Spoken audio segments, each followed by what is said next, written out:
what happened then is that the title companies, they just became much more cautious as a, an outreach from the, the whole banking situation. They become very, holding things close to their chest, very conservative, allowing this practice of allowing investors to cash in from the B to C transaction to pay off the A to B, because they did not want to participate in anything that could possibly be as interpreted as fraudulent.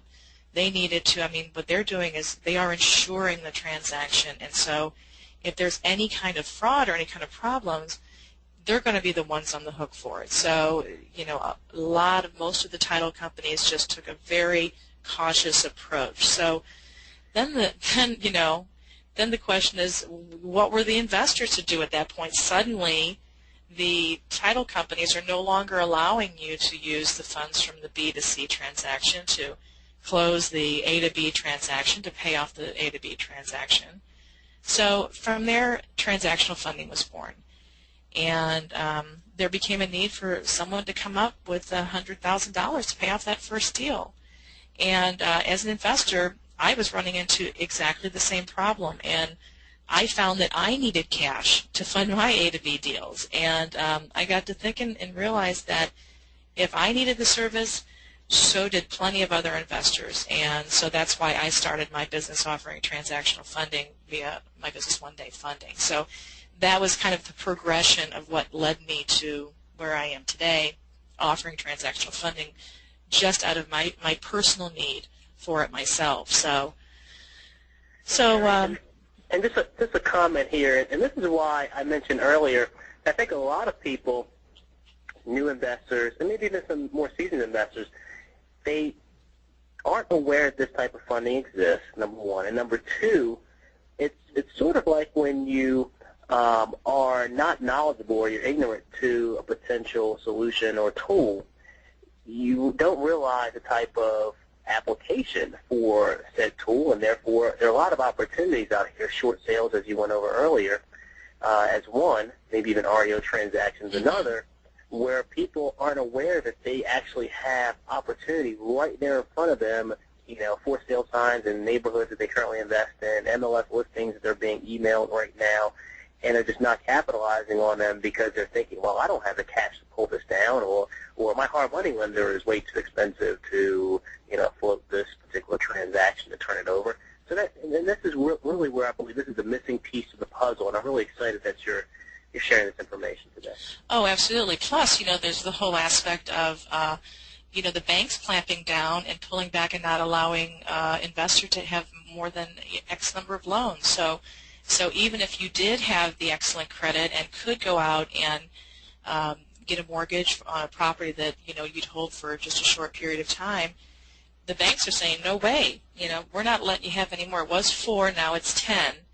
We're just not letting you have any more. So even if you've been an experienced investor and have not sought any quote-unquote creative financing because you've had the means to do it yourself, this is a way to get around that and stay active in the investment community and being able to go out and still flip in these properties. So absolutely.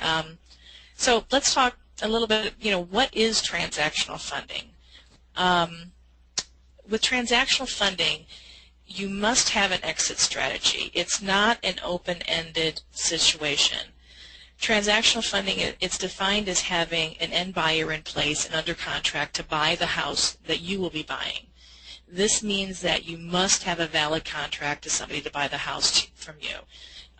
You can't just say, okay, I'm going to buy this house and then I'm going to try to find somebody to buy it from me because it's such a good deal. No, you have to have that contract in place. That's probably the single most clearest definition of what transactional funding is there is a transaction in the front and transaction in the back. That's that second contract. Another thing about transactional funding, and it's not based on your credit score. It has nothing to do with your credit score.